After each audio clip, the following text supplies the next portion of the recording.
Bonjour à tous. Nous sommes très heureux aujourd'hui de vous accueillir pour présenter les protocoles d'urgence des maladies héréditaires du métabolisme, organisés par la filière G2M, la filière maladies rares des maladies héréditaires du métabolisme.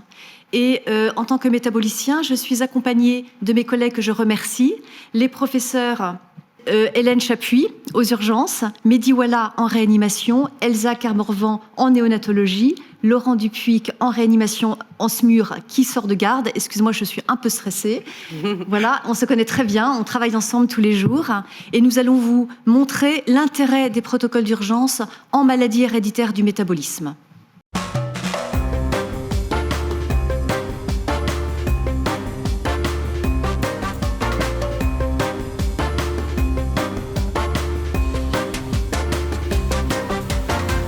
Donc, nous reprenons pour les protocoles d'urgence erreur du métabolisme.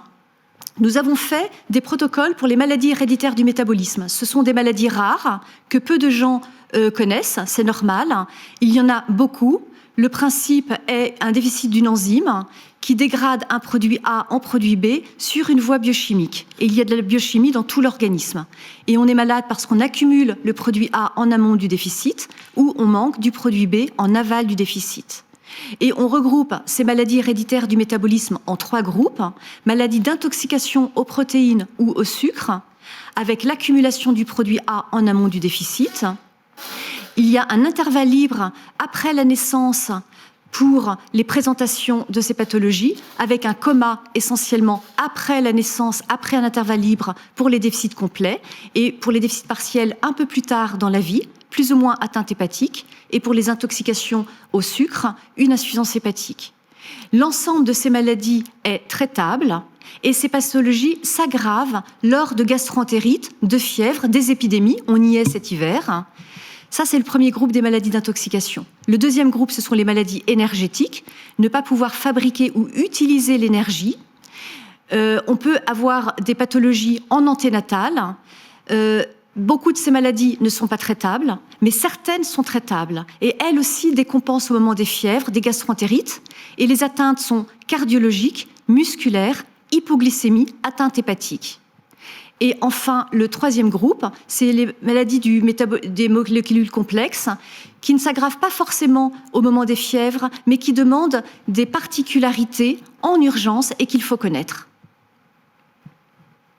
C'est pourquoi nous avons fait des protocoles d'urgence. L'objectif, c'est de donner aux professionnels des urgences, des pratiques pour les décompensations des maladies héréditaires du métabolisme, pour améliorer et harmoniser la prise en charge. Pour les maladies par intoxication et les maladies énergétiques, on décompense lorsqu'on a des fièvres ou quand on a des gastroentérites, je viens de le dire. Donc il faut prévenir la décompensation dès qu'il y a une fièvre ou une gastroentérite, avant une décompensation, ou alors traiter une décompensation. Il faut également connaître les particularités du groupe des molécules complexes. En urgence, on peut avoir besoin d'une intubation, d'une chirurgie. On a des contre-indications médicamenteuses. Voilà. Par ailleurs, des patients entrent à un moment de leur vie dans la maladie héréditaire du métabolisme, soit à la naissance, soit plus tard dans la vie. Il faut donc des protocoles d'urgence par symptômes pour que les urgentistes, réanimateurs, SMUR puissent savoir quoi faire en traitement spécifique quand on pense à une maladie héréditaire du métabolisme. Nous avons donc fait des protocoles d'urgence en filière avec les acteurs de la filière, médecins, infirmiers, pharmaciens, etc. Beaucoup d'autres spécialistes d'autres filières, maladies rares, car la biochimie impacte l'ensemble des organes. Nous nous sommes vus une fois par mois en visio, sur une durée de 2 heures environ. Nous avons fait relire ces protocoles d'urgence et corriger et associer nos collègues autour de cette table, que je remercie infiniment. Nous les avons fait également relire par des médecins généralistes, les associations de patients, par des médecins d'adultes, des médecins de ville. Et nous diffusons, et c'est ce que nous faisons aujourd'hui, par un webinar, un premier webinar. Nous donnons bien sûr ces protocoles aux patients et nous aurons des corrections de ces protocoles d'urgence. Donc on attend des critiques pour améliorer encore ce protocole. Ce protocole, il est très court. Il est fait pour un un urgentiste qui n'a pas le temps. Il est recto verso sur une feuille A4. Et ils ont tous le même modèle. Il y a sur la première page le nom de la maladie, que ce protocole, on l'a donné au patient, qui arrive aux urgences, et il y a des consignes prioritaires. Ce patient ne doit pas attendre aux urgences, si possible, parce que s'il a de la fièvre ou une gastroentérite, il va décompenser si on ne fait rien. Et il est peut-être déjà en décompensation. Donc on indique le bilan à réaliser, la perfusion d'urgence, on la calcule en millilitres kilo-heure pour qu'il n'y ait pas d'erreur, notamment la nuit, comme ça on n'a pas de calcul à refaire, avec une dose maximale pour les adultes, et les médicaments en intraveineux ou par voie orale. Toujours sur la première page, en cas d'aggravation, on dit quoi faire, quels sont les signes d'alerte qu'ils doivent faire conduire ce patient en réanimation et quelle surveillance adopter, et mes collègues reviendront sur ce point. Sur la deuxième page, on a une information courte de la maladie, des conseils généraux, les contre-indications médicamenteuses, c'est très important, des recommandations pour la chirurgie et l'anesthésie. Et toujours sur cette deuxième page, on a l'administration des médicaments. Comment est-ce qu'un soignant peut administrer tel médicament hyper important, la dilution sur 24 heures, dans quel produit le mettre, etc. Et des informations diététiques, car des patients sont avec des régimes. Il peut y avoir des nourrissons impiccables, où la voie d'abord n'est pas possible, et on cherchera à faire une nutrition entérale. Et ensuite, en fin de ce protocole, un téléphone d'astreinte, région par région, en fonction du centre, du patient, et si besoin, parce que ces protocoles d'urgence sont faits pour être lus et appliqués en première intention. Donc, nous avons fait 50 protocoles finalisés, 15 pour des maladies à intoxication aiguë aux protéines ou au sucre, 15 pour des maladies énergétiques, également pour des molécules complexes, et 11 par symptômes. Les protocoles d'urgence par symptômes ont une particularité, on ne connaît pas encore le patient, c'est un urgentiste qui le voit. Il y a donc un arbre diagnostique avec des diagnostics différentiels sur ce protocole, et on relaie ensuite l'information thérapeutique sur ces protocoles et on fait des liens avec les autres protocoles. Donc ces protocoles par symptômes sont très très importants pour les réanimateurs, les néonatologistes et les urgentistes. Et enfin, un protocole de modalité des prélèvements que l'on va demander pour que nos collègues biochimistes nous aident à faire un diagnostic mais qu'on a déjà fait en astreinte téléphonique ou en garde. En pratique, nous allons avoir quelques cas cliniques par le professeur Elsa Carmorvan en néonatologie, par le professeur Hélène Chapuis aux urgences, par le professeur Mehdi Ouala en réanimation et par le docteur Laurent Dupic en SMUR. Et donc, je vous laisse la parole. Alors, juste, il y a quelques dias de protocoles à particularité avant de passer la parole à Elsa. Pour les maladies qui décompensent moins, il y a des particularités. Alors, quelques exemples. Pour les glycogénoses. Les glycogénoses, ce sont des maladies énergétiques qui donnent des hypoglycémies. Donc, il y a un certificat d'urgence pour l'hypoglycémie, en cas de vomissement, par exemple. Mais les glycogénoses sont à risque de saignement. Donc, il y a également une indication en cas de chirurgie pour ne pas saigner, avec des indications de chirurgie à risque de saignement, des chirurgies qui ne saignent pas. Est-ce qu'on met bien sûr la perfusion de glucose? Est-ce qu'on met de l'hexacil, des corticoïdes? Des indications médicales. Pour les maladies lysosomales, comme par exemple les maladies les mucopolysaccharidoses, il y a des problèmes d'intubation. Il y a donc toute une stratégie à faire avant d'aller intuber un patient. C'est très important. Donc, référer à ces protocoles, systématiquement, permettent de ne pas oublier qu'une intubation n'est pas rien chez ces enfants. Il y a également des risques orthopédiques, notamment de cervicales. Autre exemple, mais ce n'est pas pour détailler une maladie ou une autre, dans les anomalies de glycosylation, les patients en cas de fièvre peuvent faire des thromboses, rarement des stroke-like ou des hémorragies. Il y a donc une adaptation des traitements particuliers à cette maladie. Enfin, il y a des contre-indications médicamenteuses. Alors, j'ai signalé le déficit en Tango 2 qui donne des rhabdomyolyses et d'autres dysfonctions d'organes. Il y a beaucoup de contre-indications médicamenteuses et si on ne les connaît pas, on peut aggraver un patient. C'est pourquoi il est important d'écrire noir sur blanc et de diffuser ces protocoles d'urgence. Les bénéfices attendus de ces protocoles d'urgence sont pour les médecins urgentistes qui nécessairement ne connaissent pas toutes les maladies rares. C'est de leur faire gagner du temps, une meilleure gestion des urgences. Pour les patients, une amélioration de la prise en charge, de la rapidité, une diminution du stress des patients et des aidants. Et pour les médecins métaboliciens, ne pas faire d'erreurs et être confortable au téléphone avec les urgentistes, parce qu'on lit ensemble le protocole d'urgence maintenant, et il n'y a pas que du téléphone, maintenant il y a du papier, parce qu'on l'ouvre sur le site internet la filière G2M, et puis peut-être être moins appelé en astreinte, mais on a une astreinte 24 heures sur 24. La disponibilité et la diffusion de ces protocoles d'urgence, c'est avant tout le site internet de la filière. Quand vous tapez G2M, vous tombez, ou filière G2M, vous tombez sur le site internet que vous voyez sur l'écran. En haut à droite, il y a l'onglet Urgence. Et quand vous cliquez dessus, vous avez tous les protocoles d'urgence qui s'affichent. Alors évidemment, il faut le chercher par symptômes ou par la maladie. On donne ce protocole d'urgence aux patients, on leur demande de le porter dans leur sac, dans leur téléphone portable, puisqu'il y a un onglet urgence dans les téléphones portables. Et la DGOS nous a donné des cartes nationales d'urgence qui sont toutes petites, qu'on met dans le portefeuille des patients. Et on imagine qu'un pompier regarde dans le portefeuille des patients s'il n'y a pas une carte nationale d'urgence. Et là, on met le nom de la maladie et on indique qu'il y a le protocole d'urgence feuille A4 qui est associé dans le sac du patient, qu'il faut regarder. Et on a même un lien direct avec les protocoles d'urgence sur le site internet, comme vous le voyez sur cette petite carte. On le diffuse également par des webinars comme aujourd'hui, aux sociétés savantes et à tous ceux qui s'intéressent aux urgences et bien sûr aux associations de patients.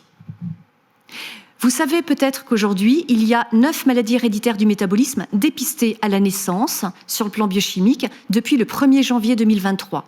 Donc on aura moins de patients qui vont rentrer dans la maladie en urgence puisqu'ils seront dépistés, mais toutes les maladies héréditaires du métabolisme que j'ai citées ne sont pas dépistées encore. Et puis ces patients décompenseront malheureusement au moment de fièvre, de gastro-entérite et de chirurgie. Donc ces protocoles d'urgence restent nécessaires. Je laisse donc la parole à Elsa pour sa présentation. Merci beaucoup Pascal.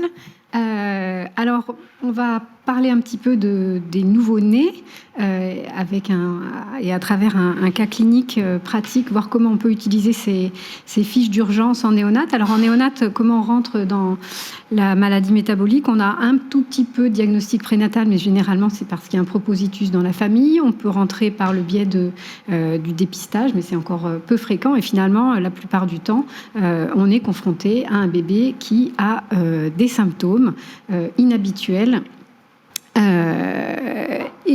Voyons donc ce petit garçon. Donc, on imagine qu'on est pédiatre de garde dans une maternité 2A, c'est-à-dire qu'il y a un service de néonatologie, mais pas de soins intensifs, pas de réanimation sur place. Et puis, on est appelé en salle de naissance pour une césarienne en urgence. Jusque-là, tout est très banal. La maman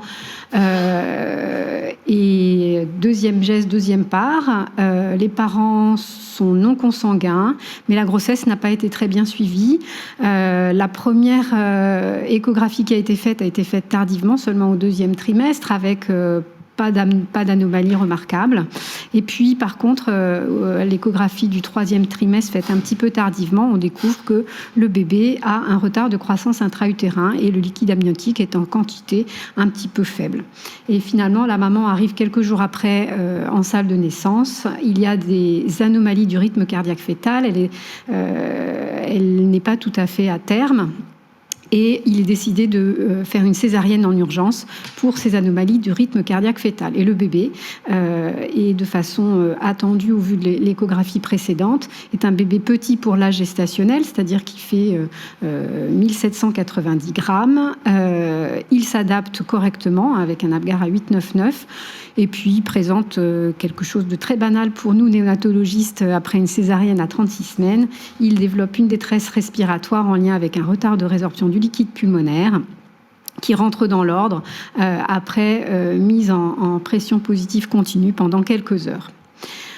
Au cordon, rien de particulier dans un contexte d'anomalie du rythme cardiaque fœtal. Le pH est à 7,21, le lactate à 6,7. Et puis, après une ascension transitoire, il est normalisé à 3 heures de vie. Donc jusque-là, rien d'inhabituel. Et puis, cet enfant qui fait 1,7 kg, il ne peut évidemment pas aller ensuite de couche auprès de sa maman. Et donc, il est hospitalisé en néonatologie après avoir été sevré de son soutien respiratoire. Alors en néonatologie, on le perfuse, hein, on décale un petit peu le début de l'alimentation avec du lait pour prématuré et du lait maternel à cause du contexte, un petit peu d'anomalie rythme cardiaque fœtal. Bon, bref, il est perfusé, il a une nutrition parentérale sur une voie veineuse périphérique. Et puis, au départ, tout va bien. Et puis, à 3 jours de vie, un épisode d'hypotonie. Et puis, on lui fait un dextro à cette occasion. Et la glycémie est à 1,6 millimoles, donc une hypoglycémie. Alors, chez un bébé petit pour la gestationnelle, à 36 semaines, c'est très banal. Ce qui n'est pas banal, c'est qu'on a déjà passé les deux premiers jours de vie. Bon. Le bébé est resucré, puis on augmente le débit de perfusion, et puis la glycémie remonte. Et 1 heure après, elle est à 3 millimoles par litre. Et puis, 3 heures après, à nouveau, un malaise avec hypotonie, désaturation, qui nécessite qu'on le reprenne au masque brièvement, et puis on le met à nouveau en soutien ventilatoire non invasif. À l'examen clinique, cette fois, l'enfant est pâle, il est franchement hypotonique, l'hémodynamique est correcte, mais il est polypnéique à 75 par minute. Il n'y a pas d'hépatosplénomégalie, il n'a pas de fièvre. Le dextro n'explique pas du tout l'hypotonie, puisqu'il est dans les normes pour l'âge de l'enfant. Et à ce moment-là, donc, au vu de la polypnée, on lui fait un gaz du sang, et là, on tombe sur une acidose franche, avec un pH à 7,02, un lactate à 16, ce qui est très, très élevé, et une hypocapnie qui correspond à la tentative de compensation de cette acidose métabolique. De façon évidente, l'enfant, l'hyperlactatémie n'est pas attribuable à une défaillance hémodynamique, puisque cliniquement, il n'y a pas d'anomalie. Et donc, le bilan est recontrôlé, un petit peu complété. Et à nouveau, on confirme que la glycémie est normalisée. Et le gaz du sang, un nouveau gaz du sang confirme une acidose profonde qui s'est aggravée, avec une hyperlactatémie qui s'est aggravée encore.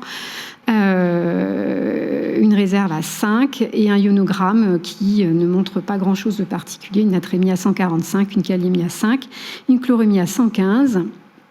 Pas d'anomalie de la calcémie. Et là, le site G2M est votre ami. Et donc, en se connectant sur le site et en allant chercher les protocoles d'urgence, on va aller chercher la fiche acidose. Alors, la fiche acidose, on va l'explorer ensemble en parallèle de la poursuite du cas clinique. Donc d'abord, la fiche, elle permet de comprendre et puis de situer un petit peu dans quel cadre on va se situer pour cette acidose. Et en particulier, elle explique qu'il faut commencer par calculer le trou anionique pour savoir si on se situe dans le cadre d'une acidose métabolique avec un trou anionique normal ou bien dans une acidose avec un trou anionique augmenté. La kaliémie, donc la natrémie est à 145, la kaliémie à 5, la chlorémie à 115 et la réserve à 5, ça nous fait un trou anionique à 30. Donc on a un trou anionique augmenté avec une très claire hyperlactatémie, et donc on est dans le cadre d'une acidose lactique. Alors reste à savoir maintenant où est-ce qu'on va, et donc il va falloir compléter le bilan pour recueillir des éléments d'orientation diagnostique. Et donc la fiche va nous donner 2 niveaux, si vous voulez, de bilan d'orientation. Un bilan qu'on peut faire très facilement dans tous les labos. Et puis un bilan un petit peu plus spécialisé, qui ne sera pas forcément disponible dans tous les hôpitaux probablement. Et on va voir comment pallier à ça. Donc le bilan qu'il est recommandé de compléter, c'est le gaz du sang lactate, on l'a fait, mais il faut compléter en faisant une bandelette urinaire à la recherche de cétonurie, si possible une cétonémie, et puis surtout il faut doser l'ammoniémie, évaluer rechercher une atteinte hépatique éventuelle avec un bilan hépatique et puis une hémostase, et compléter avec une NFS en plus. Le bilan de tubulopathie dans le cadre de la néonate, on n'est pas dans ce cadre-là puisque le trou anionique n'est pas normal, mais c'est un petit peu moins fréquent. Et puis donc le bilan biochimique spécialisé, il va comprendre en débrouillage la chromato des acides aminés plasmatiques, le profil des acides carnitines, la chromato des acides organiques urinaires, et puis devant cette acidose lactique, on va faire un point redox, c'est-à-dire doser le lactate et le pyruvate en même temps. Alors, on a dit, si ce bilan spécialisé, on ne peut pas l'effectuer n'importe où, mais il est très important de pouvoir documenter à la phase aiguë le plus possible les choses. Et quand on ne peut pas envoyer de chromato immédiatement, il est très important de pouvoir conserver du sang et des urines. Donc les urines, on congèle à -20, et le sang, c'est bien de prélever un buvard, prélever un tube DTA et prélever un tube hépariné qu'on pourra techniquer dans un deuxième temps.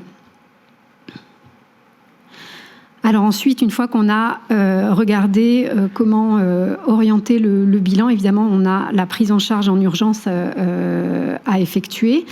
Alors comme tout nouveau-né symptomatique, c'est un enfant qu'on va mettre sous antibiothérapie, puisque tout nouveau-né symptomatique est infecté jusqu'à la preuve du contraire. Mais c'est pas tellement ça dont je voulais vous parler maintenant, mais plutôt le traitement qui concerne. Alors j'ai une partie de mes diapos de mon texte qui est partie, mais on va expliquer quand même. Donc le traitement à mettre en place en urgence, il explique très très clairement d'abord modifier les apports, et donc il faut interrompre immédiatement tout apport lipidique et protidique. Donc on fait une perfusion exclusivement de glucose et d'électrolytes. Et puis la deuxième partie à mettre en urgence aussi, c'est la vitaminothérapie d'une part, et puis l'apport en carnitine d'autre part. Et puis ensuite, s'il y a une hyperammonémie, il faut évidemment prendre en charge cette hyperammonémie. Alors pendant tout ce temps-là, on a récupéré le bilan. Le bilan montre pas du tout d'éléments qui puissent faire évoquer une infection néonatale. Il n'y a pas d'atteinte hépatique. L'hémostase est normale, la bandelette est négative. En revanche, et là je l'avais écrit en rouge, mais ça ne s'affiche pas, l'ammoniémie est à 382 micromoles par litre. Et donc, on est dans la situation où il faut ajouter des traitements adjuvants de l'hyperammonémie, c'est-à-dire les traitements épurateurs, le benzoate, le carbaglu, et puis on va se référer en plus au protocole hyperammonémie dont on parlera un petit peu plus en avant tout à l'heure. Il faut bien évidemment aussi, en parallèle de tout ça, évaluer la gravité et voir, réfléchir avec le SAMU à quel endroit il va être approprié d'hospitaliser le bébé. Et donc la fiche indique clairement, alors là je vous ai mis les éléments de la fiche acidose et les éléments de la fiche hyperammonémie pour évaluer les signes de gravité de cet enfant qui a à la fois une acidose lactique et une hyperammonémie. Donc les signes de gravité, ce bébé il en a liés à l'acidose, avec un pH extrêmement acide, inférieur à 7. Il a des signes de gravité liés à l'hyperammonémie puisque cliniquement il est à peine réactif à la douleur, il est très hypotonique, et puis l'hyperammonémie est très sévère.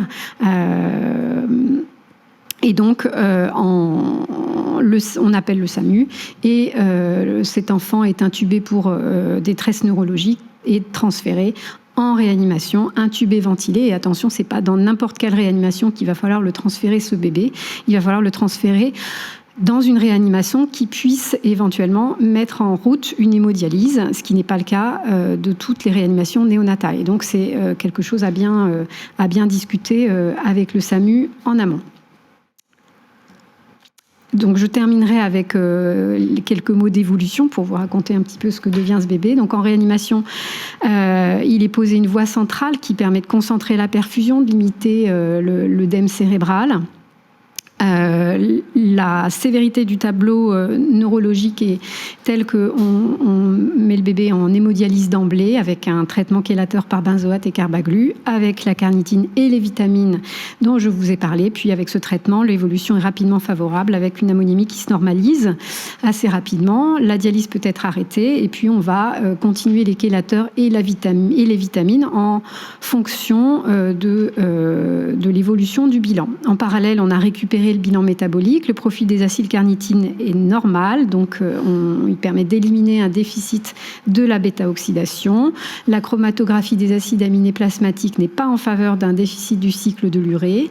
La chromatographie des acides organiques urinaires met en évidence une hyperlactaturie majeure, mais pas d'argument pour une acidurie organique. Et en revanche, les points redox dans le sang et dans le LCR montrent un rapport lactate sur pyruvate élevé, ce qui est en faveur d'un déficit énergétique, en particulier d'une pathologie mitochondriale.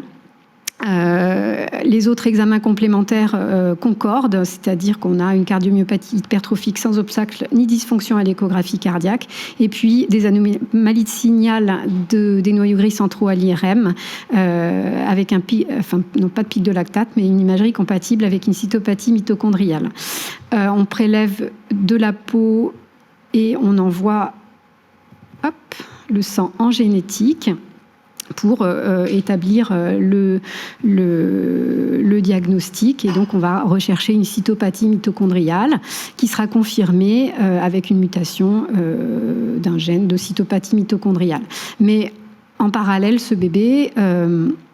Donc on va reprendre, une fois qu'on a l'orientation diagnostique, on a éliminé le cycle de l'urée, la bêta-oxydation, etc. Et bien on va reprendre petit à petit, on va renormaliser petit à petit le régime, et puis on va arrêter les traitements qui deviennent non nécessaires au fur et à mesure, mais ça se fait progressivement en fonction de l'évolution. Et ce bébé, après un premier échec, finalement, il est extubé définitivement à J9 et puis avec un relais en ventilation spontanée. Les lipides sont repris à J5 IV et puis à J6 Péros. On réintroduit progressivement les protéines à partir de J7. Elles sont bien tolérées. On va pouvoir ensuite arrêter les chélateurs de l'ammonium. En revanche, on est obligé d'aller un petit peu plus doucement sur l'augmentation des apports glucidiques puisque on a quelques épisodes d'hyperlactacidémie, de recrudescence d'une hyperlactacidémie qui nous fait augmenter prudemment. Et puis petit à petit, on va pouvoir arrêter aussi les vitamines en dehors de la vitamine B1 et B8. Et ensuite, eh bien, on confie ce bébé à l'équipe de métaboliciens. Merci beaucoup.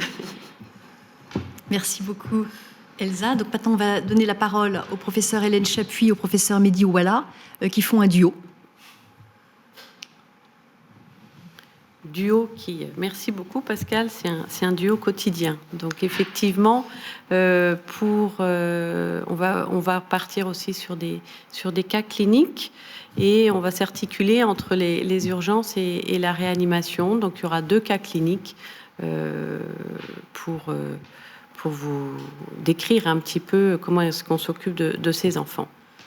Alors, la première situation, donc on est aux urgences, c'est Théodore, il a 7 ans, et les parents disent que depuis 2 jours, il a de la fièvre, mais pas énormément élevée, maximum 38, qui est bien tolérée, il n'y a pas de frisson, il n'y a pas de cyanose, et puis Théodore commence à avoir mal à la tête, mais ça ne le réveille pas la nuit, et puis depuis 2 jours, il a il a vomi, c'est alimentaire, mais c'est pas en nombre important puisque ça lui arrivait une fois par jour. Par contre, les parents qui ont plusieurs enfants n'étaient pas alertés par ces symptômes, ils l'ont gardé à la maison, mais ils consultent aux urgences parce qu'ils s'inquiètent parce que leur fils dort de plus en plus, il dort beaucoup alors que c'est un enfant qui est plutôt tonique au quotidien. À la première évaluation, l'enfant a un Glasgow 14, mais il est somnolent. Donc, quand on va lui parler, il va ouvrir les yeux, il va avoir une réponse adaptée, mais spontanément, il va somnoler. Alors, je tiens à le dire, c'est pas en pleine nuit aux urgences, hein, c'est en pleine journée. Donc, une somnolence chez un enfant de cet âge-là, c'était quand même pas habituel. Et puis, on a une pratique d'évaluation aux urgences pour repérer les patients les plus graves sous forme ABCD. Donc, c'est le RAMP. C'est pour ça que je l'ai repris parce que c'est vraiment notre quotidien. Et au niveau de son examen clinique, eh bien, il n'y avait pas énormément de signes alarmants en dehors de cette somnolence. Il n'avait pas de troubles hémodynamiques. Et concernant ses céphalées, avec vomissement qui pourrait faire penser à un syndrome méningé, ben son examen clinique neurologique était normal et notamment, il n'y avait pas de raideur méningée. Et au niveau de sa sphère ORL, il y avait une pharyngite. Le reste de l'examen était normal. Donc un enfant, 7 ans, sans antécédent, qui est somnolent, les parents sont inquiets, ne le sentent pas, comme on dit. Donc là, c'est dans notre pratique, c'est un drapeau rouge. Sur une somnolence fébrile, on fait un bilan assez classique aux urgences. On vérifie toujours s'il y a une hypoglycémie et puis assez rapidement, on va rechercher s'il n'y a pas des signes infectieux encéphalitiques ou d'où la numération, le ionogramme, la glycémie, l'urée, la créate et la CRP, mais également, et les hémocultures, on pense aussi à une intoxication.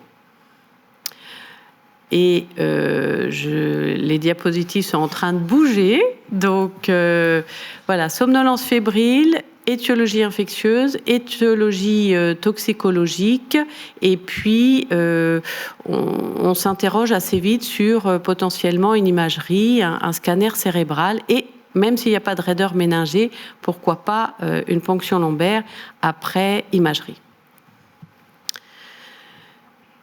Là, le médecin l'a vu, a demandé à une infirmière de réaliser les soins. Et quand l'infirmière retourne auprès du patient, il n'y a pas eu un temps très long, les troubles de conscience s'aggravent, le Glasgow est à 11.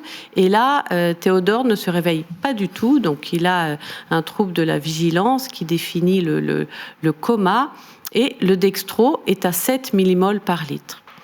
Donc même si on est aux urgences et qu'on s'occupe de nombreux patients graves, le coma, c'est une situation qui ne met à l'aise personne, d'autant plus qu'il est arrivé conscient, certes somnolent, mais il était conscient à l'arrivée et que l'aggravation a été très rapide aux urgences. Le coma permet d'avoir... En plus, il faut imaginer qu'aux urgences, il y a de nombreux intervenants, il y a des juniors, il y a des seniors, il y a beaucoup d'activités et de soins à apporter. Et c'est vrai que l'avantage de la fiche de la filière G2M permet aussi de s'organiser dans les étiologies et dans les diagnostics différentiels pour les enfants comateux et aussi donne des conseils, des recommandations pour quel bilan réaliser. Ce qui fait qu'on a pu compléter le bilan biologique de cet enfant que je vais vous montrer. Au niveau de la glycémie, elle était à 8,8. Au niveau des gaz du sang, le pH était normal. Au niveau ionique, vous voyez que le sodium était à 137, potassium 3,7, le calcium 2,16. La fonction rénale était normale.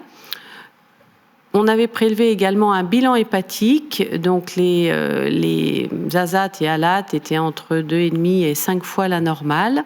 le TP était à 50%, les CPK à 170 et l'ammoniémie était à 200 micromoles par litre. Donc on était face à un coma avec une hyperammoniémie. On a le bilan assez rapidement, et ce qui nous a aidé aussi à savoir comment pouvoir le prendre en charge rapidement pour qu'il n'ait pas de séquelles. Donc dans ces cas-là, cet enfant est comateux. Donc pour tout enfant comateux, on va appeler nos amis de la réanimation. Et puis, en attendant qu'ils arrivent, même s'ils sont très rapides, on a sorti le certificat d'urgence avec le protocole d'hyperammoniémie. Alors cet enfant, comme il était comateux, avait une voie d'abord qui a été posée sans difficulté, et on a pu commencer la réhydratation selon le protocole avec les électrolytes. Et comme le disait Elsa, le traitement, c'est en plus de cette hydratation glucosée avec des électrolytes, c'est effectivement les traitements épurateurs. Et en premier, le benzoate. Alors c'est vrai que dans des services d'urgence, tout le monde n'a pas l'habitude du benzoate, mais c'est vraiment un médicament qu'il faut avoir aux urgences, puisque c'est le traitement rapide, bon pour l'enfant forcément, puisque c'est un chélateur. Et avec ce certificat d'urgence, quand on ne l'a jamais utilisé, c'est écrit noir sur blanc, il suffit de lire, et quelqu'un de naïf concernant le benzoate va très bien, d'abord le médecin va réussir à le prescrire et l'infirmière va réussir à l'administrer sans difficulté en suivant très précisément ce qui est écrit sur le certificat d'urgence. Et je dirais que on s'arrête là, nous, aux urgences, et on va rarement plus loin avec le carbaglu, parce que le réanimateur est dans le déchocage, et là ça tombe bien, il est à côté de moi, il va pouvoir prendre la suite de ce patient. Merci beaucoup Hélène, effectivement on est juste à côté. Alors on va essayer de ne pas venir avec nos gros sabots pour cette situation particulière. Et c'est du vécu, hein. C'est effectivement c'est du vécu. Alors pas tous les jours, mais ça arrive de temps en temps, ces patients qui viennent avec un coma sans orientation, puis assez rapidement quand même cette hyperammoniémie qui nous met la puce à l'oreille d'une maladie métabolique, et les urgentistes donc débrouillent finalement le diagnostic et nous aident pour que nous, en tant que réanimateurs, qu'on soit dans cette double attitude de continuer à faire les explorations métaboliques pour affiner le diagnostic, estimer le risque vital, parce que, comme vous l'avez compris, il y a une urgence. Ça va vite, l'enfant arrive, il est somnolent, 2 heures après, il est dans le coma, et 3 heures après, il est en réanimation. Il est en réanimation parce qu'il est dans le coma, parce qu'il a une souffrance cérébrale, et cette souffrance cérébrale, a priori, est liée à l'hyperammoniémie. Donc notre rôle à nous, c'est déterminer le risque neurologique. Est-ce que cet enfant risque de s'aggraver sur un plan neurologique, et qu'est-ce qu'on met en place pour diminuer ce risque neurologique? Et les éléments principaux de prise en charge pour ce risque neurologique, c'est des prises en charge de type réanimatoire, pas forcément spécifiques aux maladies métaboliques, mais aussi et en même temps une prise en charge orientée de type métabolique. Tout ça en continuant les explorations métaboliques, parce que non seulement il y a urgence à traiter le symptôme, mais il y a urgence à identifier l'anomalie. Alors le coma, le Glasgow est un bon score parce qu'on sait de quoi on parle entre nous quand on communique autour des patients, c'est la profondeur du coma. Mais dans les maladies métaboliques d'intoxication, notamment avec hyperammoniémie, c'est un peu le cas de ce cas clinique, le risque c'est l'édème cérébral. Le cerveau gonfle parce qu'il y a une neurotoxicité de l'ammonium et également d'autres substances comme le glutamate. Et l'édème cérébral va augmenter la pression intracrânienne. Et le risque, au fait, de l'augmentation de la pression intracrânienne, c'est que ça donne une hypertension intracrânienne menaçante avec un risque d'engagement. Donc en vrai, ces patients-là, si on ne fait rien, il y a un risque d'engagement et un risque de décès.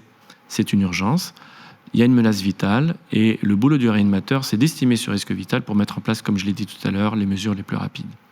Alors comment en réanimation on peut estimer cet édème cérébral? Le coma lui-même renseigne la présence d'un édème ou d'une toxicité neuronale, et on a des outils qu'on peut utiliser. Je pense que c'est un des messages en réanimation, en soins critiques, c'est le Doppler transcrânien, qui est un examen assez simple, qui estime le débit sanguin cérébral qui s'abaisse en cas d'œdème cérébral.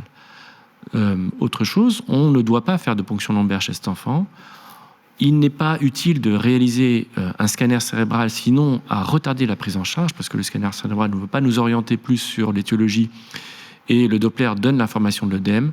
Et l'électroencéphalogramme à la phase aiguë n'est pas utile, peut être utile à la phase, le lendemain ou le surlendemain.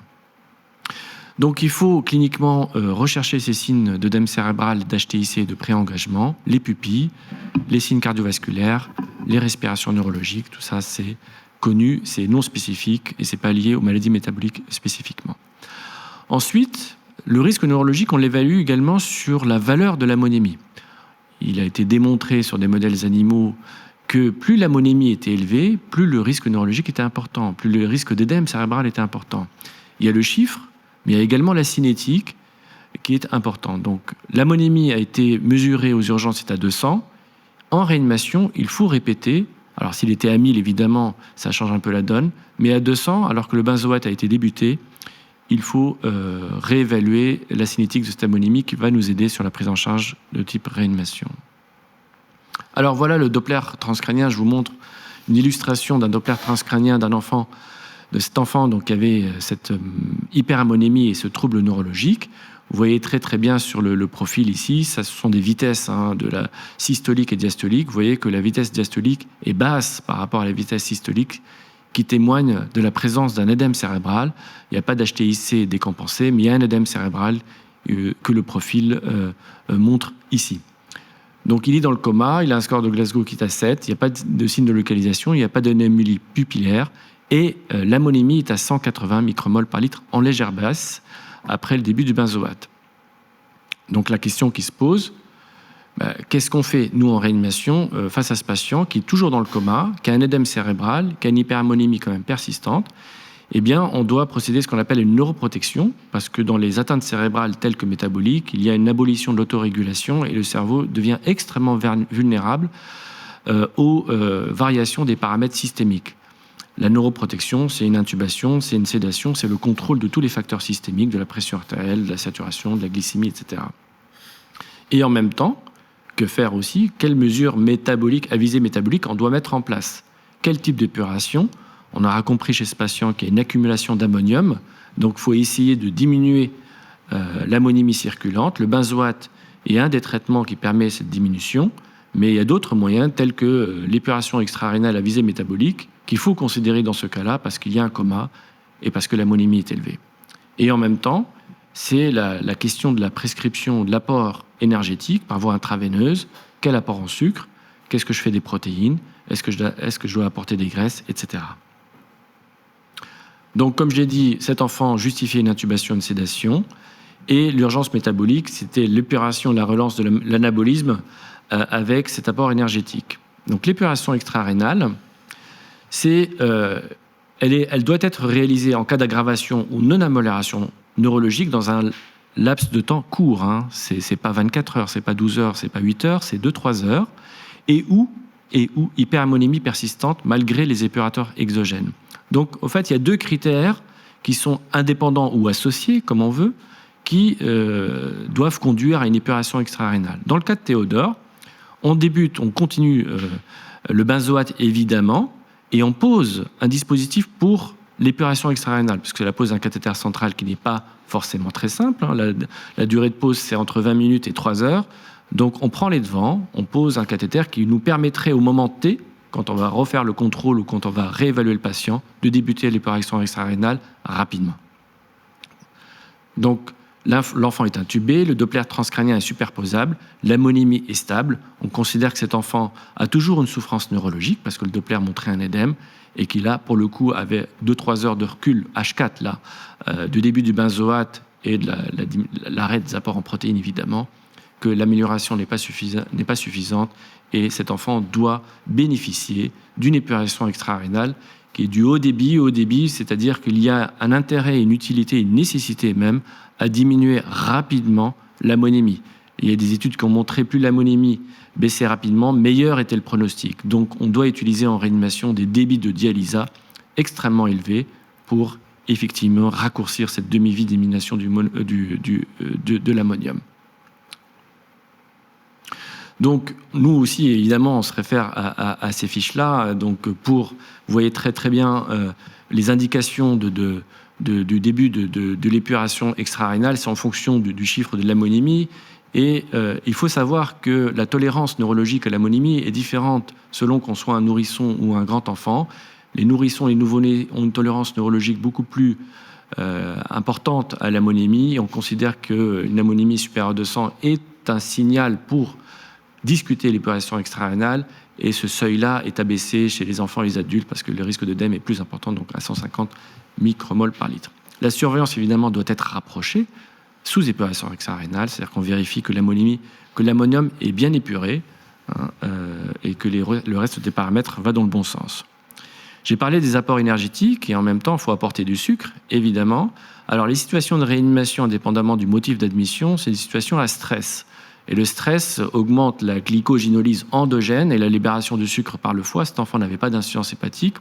Donc, l'apport sucré important qui est indiqué pour des raisons métaboliques peut être associé à une hyperglycémie, laquelle peut être respectée, sauf dans les cas où elle s'accompagne d'une hyperlactatémie, c'est-à-dire que, en gros, la mitochondrie n'arrive pas à suivre pour absorber tout ce substrat énergétique. Il faut considérer la mise en place de l'insuline et où, dans un deuxième temps, si cette glycémie reste élevée et que le lactate reste élevé malgré une insulinothérapie bien conduite, diminuer doucement et progressivement les apports en sucre. Les explorations à la phase aiguë, c'est très important. Il faut faire un diagnostic. Donc là, j'ai fait un focus sur 2 examens importants chez cet enfant qui a une hyperammonémie et qui est suspect d'une maladie d'intoxication à révélation un peu décalée. Le dosage, la chromatographie des acides aminés plasmatiques et la chromatographie des acides organiques urinaires. Je ne vais pas détailler les modalités de conservation ou de prélèvement, vous l'aurez sur les fiches. L'évolution, elle est bonne. C'est une épuration extra-rénale courte, de 24 heures. L'ammonémie est normalisée. L'enfant est extubé à 48 heures. Son examen neurologique est normal et on fait le diagnostic d'un déficit en OTC. Je repasse la main. Oui. La deuxième situation, c'est Maxime qui est plus jeune, il a 2 ans.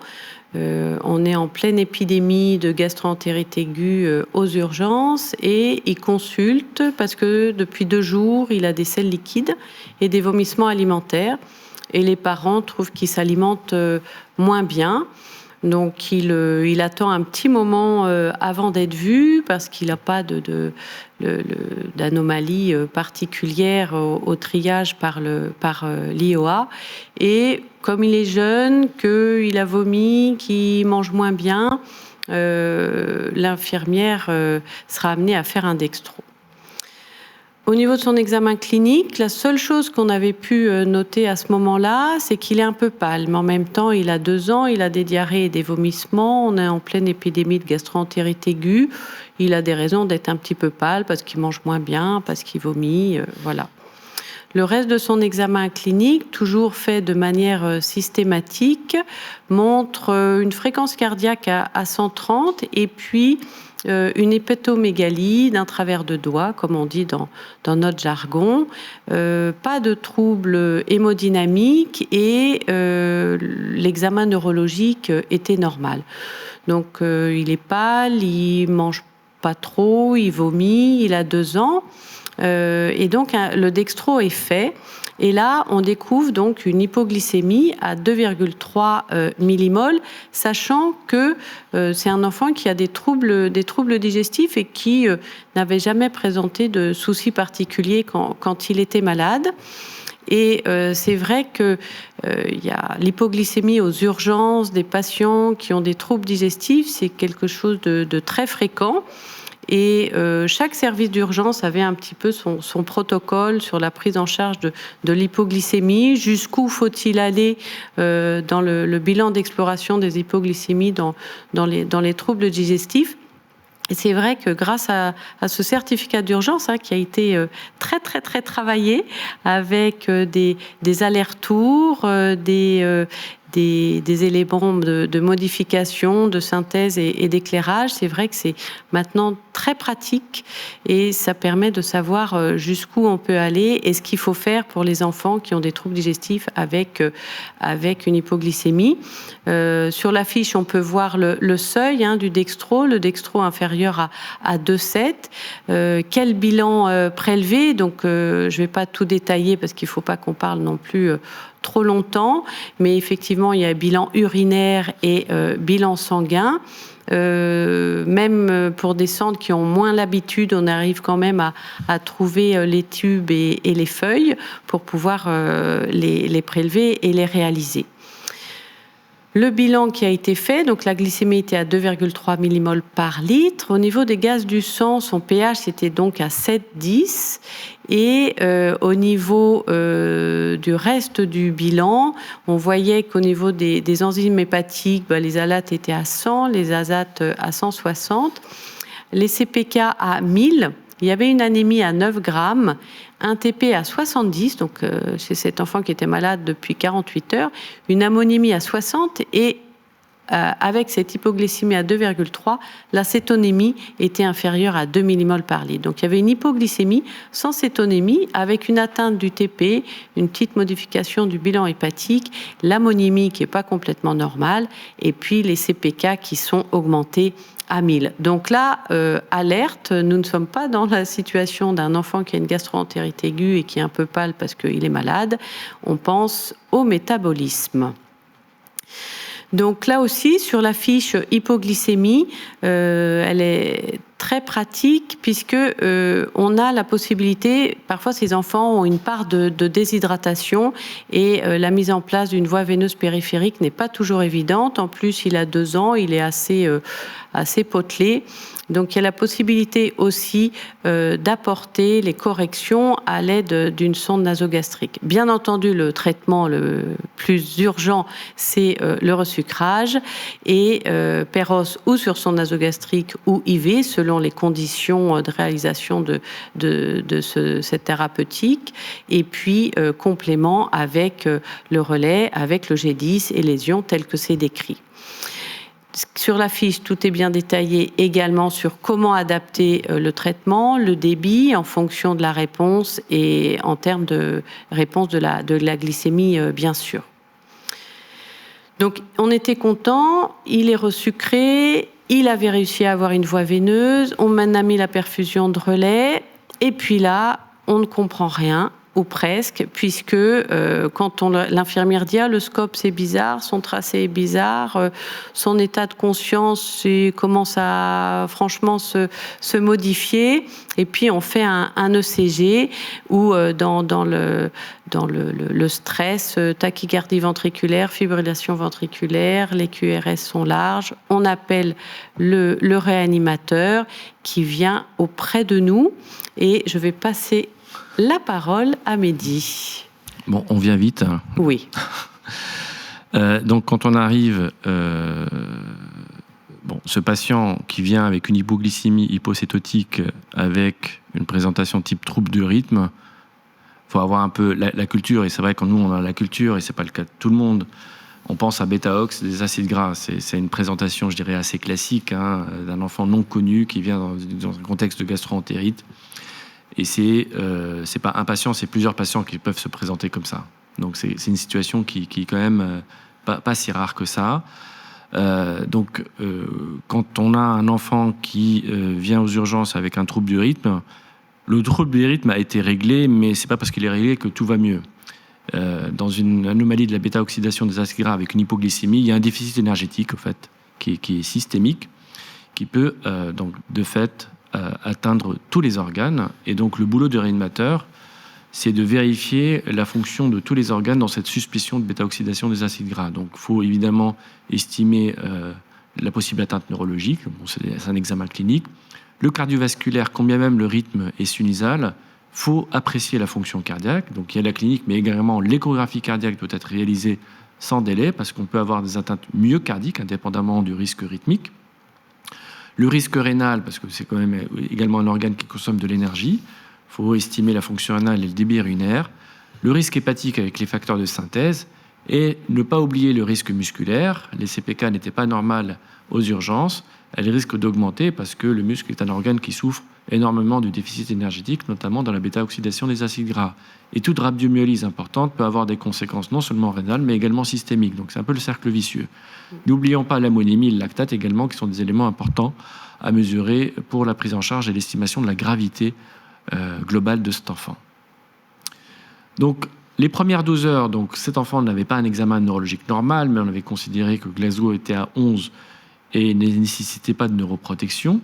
Sur le plan cardiovasculaire, il avait une dysfonction systolique, sa fraction d'éjection de raccourcissement était abaissée, il a nécessité un support par chorotrope pour quelques temps. Au niveau rénal, il a développé une insuffisance rénale oligurique avec une créatine dont vous avez le chiffre ici, une oligurie. Et là, il faut éviter les néphrotoxiques, il ne faut pas aggraver la situation. Pourquoi ? Parce que tout ça est assez réversible. Il faut juste, entre guillemets, tenir le coup quelques heures, le temps qu'il y ait une relance de l'anabolisme, qu'on arrête l'intoxication par les dérivés des acides gras qui ne sont pas métabolisés, et le rein devrait revenir à la normale. Donc il faut éviter tout néphrotoxique. L'atteinte hépatique était modérée, on a les chiffres des transaminases et le facteur 5 a eu un nadir à 40%. Et là, il faut également proscrire les médicaments hépatotoxiques, au premier rang desquels le paracétamol. N'oublions pas d'arrêter le paracétamol. La rhabdomyolyse était importante, 7500, c'est un chiffre qui est pas négligeable, plus de 5000, on peut considérer que c'est intense. Et donc, dans ces cas-là, pour réduire le risque de nécrose tubulaire pigmentaire, il faut hydrater correctement ces patients. Il y a un protocole d'hydratation des rhabdomyolyses isotonique sans potassium, en vérifiant que la diurèse suit derrière, parce qu'il y a une insuffisance rénale. Donc, vous percevez la complexité quand même réanimatoire de cette prise en charge qui nécessite une adaptation quasiment toutes les heures de la prise en charge. L'ammonémie était à 110, il n'y avait pas de risque neurologique entre guillemets sur le chiffre d'ammonémie. Le lactate renseignait l'atteinte cardiovasculaire, il suffisait de surveiller. Évidemment, au-delà des supports d'organes et des mesures de réanimation non spécifiques, il faut des apports énergétiques sans graisse. Il y a une contre-indication évidemment aux graisses et des apports énergétiques conséquents au sucre parce que c'est la seule source d'énergie de ces patients. Donc pour faire le diagnostic, je vous ai mis le dosage des acylcarnitine et la chromatographie des acides organiques urinaires qui sont les deux examens qu'il faut réaliser rapidement avant de débuter la carnitine et qui est un des traitements qu'on pourrait débuter dans cette situation-là comme dans d'autres. Donc vous avez les détails des prélèvements, les méthodes de prélèvement, de modalités de conservation et d'acheminement. En 48 heures, c'est rapide, c'est là aussi, c'est des maladies au fait qui s'aggravent vite, mais qui peuvent récupérer vite. En réanimation, c'est la normalisation des fonctions d'organes. En fait, ce sont des atteintes fonctionnelles, ce pas des atteintes organiques, c'est énergétique. Donc les cellules, quand on restaure l'énergie, elles reprennent leur travail. Cet enfant avait une bonne tolérance glucidique, et c'est le cas dans la bêta-ox, souvent ils ont plutôt une bonne tolérance glucidique. Il n'y avait pas de nécessité davantage de support, cet enfant est resté en ventilation spontanée, et on a fait le diagnostic de cette anomalie des bêta-ox, des acides gras, donc c'est les très longues chaînes, des acides gras à très longue chaîne. Le régime métabolique par la suite entéral était sans graisse et il est sorti sans séquelles dans le service de maladies métaboliques. Rapidement, 2-3 diapositives pour l'hyperammonémie en réanimation. Donc nous, notre travail, c'est bien caractériser le coma et chercher les signes de gravité. Les explorations neurologiques dans les comas métaboliques, c'est le Doppler transcrânien, pas de scanner, pas de EEG, pas de PL, pas de EEG à la phase initiale, mais surtout pas de PL et pas de scanner parce qu'on va perdre du temps. L'épuration extra-rénale, c'est la question aiguë et rapide à laquelle on doit répondre. Et la réponse peut changer, même 10 heures après, on peut reconsidérer l'épuration extra-rénale si ça ne s'améliore pas. Le support réanimatoire, donc les mesures non spécifiques de neuroprotection. La restriction des apports, parce qu'on a des apports en sucre importants, les apports énergétiques, on en a parlé. Bon, la technique d'épuration extra-rénale, c'est considérer l'épuration extra-rénale à très haut débit pour baisser rapidement l'ammonium. Attention aux complications de l'épuration extra-rénale. Si l'ammonémie baisse sous benzoate et que l'enfant se réveille, il ne faut pas mettre en place de la dialyse parce qu'il y a quand même toujours des complications possibles. Attention à l'effet rebond, on peut le voir, on arrête la dialyse, on poursuit le benzoate, l'ammonémie remonte, c'est pas très grave, ça remonte toujours, mais il ne faut pas que ça remonte trop. Donc c'est un des éléments de surveillance à l'arrêt de l'épuration extra-rénale. La problématique de l'hyperglycémie, ce qu'on appelle la paralysie mitochondriale dans ces situations-là, notamment d'acidurie organique, c'est l'insuline et la diminution des apports en sucre quand le lactate monte trop, et les explorations en urgence, 24 heures, 7 jours, quel milieu biologique, quel tube, comment le garder et comment l'acheminer. Et là, les fiches nous aident vraiment pour faire cela correctement. Bêta-ox on en a parlé, c'est un risque de défaillance énergétique qui est systémique. Attention au risque spécifique des troubles du rythme, mais le traitement, il est classique, c'est le choc électrique externe, la défaillance myocardique, elle est transitoire. La thérapeutique, c'est un support non spécifique avec ce potentiel de réversibilité rapide. Donc, il faut mettre les moyens, il faut passer le cap, et après, ça peut vraiment aller mieux et bien. En 2 mots, la maladie héréditaire du métabolisme en réanimation, c'est une urgence. Le diagnostic devrait être rapide avec les explorations en rapport. Il faut avoir en tête ces mesures métaboliques qui sont ciblées et des mesures réanimatoires non spécifiques. Il y a une menace vitale, mais si on fait bien notre travail, entre guillemets, on peut vraiment passer le cap et ces enfants peuvent vivre sans séquelles avec évidemment un régime et un suivi spécifique. Voilà, j'en ai fini. Merci. Merci beaucoup Mehdi et Hélène. Maintenant Laurent pour le dernier cas concret du SMUR. Écoute, merci beaucoup Pascal. Moi ce que je vais vous présenter, ça va un peu modifier la focale. On a vu là 3 histoires cliniques très emblématiques de l'expertise qu'on est en capacité de pouvoir mettre en place pour pouvoir diagnostiquer et prendre en charge. Là, ce que je vais vous proposer, c'est au bout du compte de réintégrer le fait que ces patients, lorsqu'on a pu identifier leur pathologie, eh bien, ils ont une vie. Et que cette vie, elle se fait à l'extérieur et qu'il faut donc intégrer des éléments de la culture des maladies héréditaires du métabolisme dans l'extra-hospitalier. Alors, à travers l'histoire de Nicolas, qui a 14 ans, 40 kilos, il a un diagnostic de leucynose, il est suivi dans une ville à Bordeaux. Et ses parents, ils sont partis en week-end avec lui à Paris. Et puis, depuis 48 heures, il a des vomissements alimentaires. Ses parents ont bien connu les choses, ils ont pris le régime d'urgence. Il n'a pas de fièvre, il n'a pas de diarrhée, une douleur abdominale, notion de virose il y a 3 jours. Et puis ils sont inquiets devant la persistance des vomissements, loin de son centre hospitalier de référence, à 21h.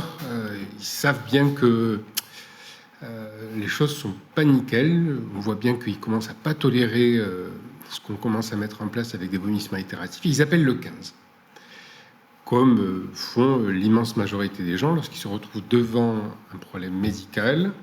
Et là, au bout du compte, le 15, dans tous les départements et dans toutes les villes, il arrive sur un centre de réception et de régulation des appels. Alors pourquoi c'est important ? Parce que il y a des centres SAMU qui ont des médecins adultes qui réceptionnent l'appel ou des médecins pédiatres. L'immense majorité sont des médecins urgentistes adultes. Dans le propos introductif de Pascal, on a bien vu qu'un caractère transdisciplinaire qui sont susceptibles de pouvoir prendre en charge ces patients. Et là, le régulateur, il se trouvait que c'était à Paris, est un pédiatre. Il a une approche systématisée qui est la même approche que a pu développer Hélène dans ses urgences, à savoir qu'on recherche des signes de gravité. Et très rapidement, on identifie même dès le début la leucynose. Pourquoi ? Parce qu'on pose la question, est-ce que votre enfant a une maladie particulière ? Et là, les parents ou l'enfant l'identifient. Alors, lorsqu'on est au sein du même département ou de la même région, il y a des fichiers au sein des SAMU qui sont des fichiers de patients remarquables qui peuvent faire sortir en premier des patients qui ont des pathologies spécifiques avec des protocoles de prise en charge spécifiques. Donc, ça, c'est déjà une première étape. Mais là, il n'est pas connu, clairement, il ne ressort pas.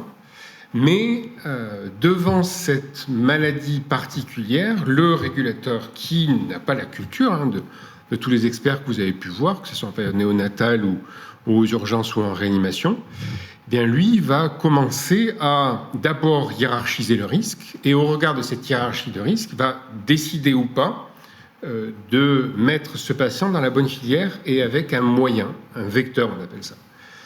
Là, clairement, on a des éléments avec peut-être des éléments de neuro. L'enfant n'est pas comme d'habitude. Les parents sont inquiets. Il y a une maladie qu'ils ne maîtrisent pas complètement, avec des vomissements intempestifs. Donc, qu'est-ce qu'il fait ? Il déclenche un SMUR pédiatrique avec un pédiatre ou un urgentiste compétent en pédiatrie pour aller à domicile. Et il arrive. Et dans l'intervalle, le régulateur pédiatre ou le SMURiste dans l'unité de l'UMH pédiatrique va utiliser la fiche. Le cynose, je ne suis pas expert. Comment je peux augmenter rapidement mon expertise? Et c'est en ce sens-là qu'elles sont remarquablement bien faites. Pourquoi? Parce que très rapidement, eh bien, on a quels sont les risques qu'on a d'emblée. Si on a des éléments de décompensation infectieuse, comme Pascal nous l'a dit en propos introductif, l'accumulation de produits, là, c'est clairement un déficit ou des difficultés de déficit du catabolisme de certains asséminés à chaîne ramifiée, vont entraîner des accumulations, et là, par un phénomène de toxicité, des risques de coma et d'œdème cérébral. Donc il sait bien, le smuriste, qui n'est pas expert dans les MHM, qu'il y a un risque vital, et il a les deux signaux. On l'a déclenché, vomissement, agitation. Bon, dans l'intervalle, le régulateur, lui, a pu déjà prendre notion, grâce aux parents et au certificat d'urgence, de savoir que ce patient a une filière spécifique de prise en charge et va pouvoir essayer de voir s'il peut alerter les choses en amont pour pouvoir mettre ce patient dans la bonne filière. Alors, là, on a les éléments cliniques ou sur régime d'urgence mis en place par la famille. On a clairement une aggravation neurologique avec des propos incohérents, une asthénie, des troubles de l'équilibre. À l'arrivée, l'approche clinique faite par l'équipe de SMUR retrouve des éléments toujours en approche structurée, hein, A, B, C, D, E, pour les professionnels de la santé qui ne sont pas experts en maladie héréditaire du métabolisme. Raccrochez-vous à ce filet de sécurité, il est indispensable, il vous permet de pouvoir hiérarchiser, reconnaître le risque vital et pouvoir le prendre en charge sans forcément connaître de manière fine, 1, la physiopathologie, et 2, ce qu'il faut faire. Avec quelques messages clés qui sont apportés par la fiche. Là, on voit bien qu'on a une atteinte neurologique associée à des problèmes digestifs. Et puis, on a lu que s'il y a un message à faire, c'est d'essayer de se mettre en position extra-hospitalière, de relancer le catabolisme ou une situation d'anomalie en arrêtant ce qui va être toxique et surtout en hydratant. Et là, on ressort la fiche avec un traitement à mettre en place en urgence en attendant les résultats du bilan. Et c'est tout à fait la situation extra-hospitalière. Parfois, on peut avoir une biologie exportée hein, avec l'ISTAT ou des choses, mais souvent, on ne l'a pas. Mais grâce à cette fiche-là, le médecin sur place va mettre en place un protocole d'hydratation, va appeler sa régulation en lui faisant un bilan médical, en lui disant ce qu'il a fait, ce qu'il a mis en œuvre, et surtout, en récupérer auprès des parents le certificat, le nom de la maladie et le nom du médecin référent pour pouvoir le mettre dans le bon endroit. Et donc là, à Paris, il y a un contact qui peut se faire à Bordeaux, mais surtout, on sait qu'on a affaire à un adolescent qui a une maladie type leucinose, et donc on va l'orienter dans le centre hospitalier qui est en mesure de pouvoir l'accueillir, soit en réanimation, et là, clairement, il est relevé de la réanimation, soit dans le service des MHM. Et c'est tout l'intérêt d'introduire cette culture des maladies héréditaires de métabolisme au sein des SAMU et des SMUR pédiatriques, c'est qu'elle permet de pouvoir mettre ces patients à pathologie connue en sollicitant ses parents experts dans la bonne filière de soins, avec des numéros de téléphone, des chaînes d'activation qui vont permettre de pouvoir réagir de manière optimale, même si on ne connaît pas parfaitement la maladie. Ainsi, dans le cadre de la leucinose, il y a un message à faire, c'est de ne jamais laisser le patient à jeun, amorcer l'hydratation grâce à une perfusion, mettre la sonde gastrique et activer la filière avec le numéro de téléphone et le médecin de référence. Merci. Merci beaucoup, Laurent. Donc, on a fini ces cas concrets d'urgence et certificats métaboliques. Alors, on a quelques questions. Alors, comme le temps passe, je vais les résumer en 3 questions, si vous le permettez. La première question, elle est est-ce qu'on peut mettre une question d'association de patients, peut-on mettre à disposition le site internet de l'association? Donc oui, bien sûr, de mettre ces protocoles d'urgence dans toutes les associations concernées par ces maladies serait fantastique. On est en lien également avec Orphanet, bien évidemment. Deuxième question, faut-il... bon, là c'est un peu spécifique, une acidurie glutarique de type 1.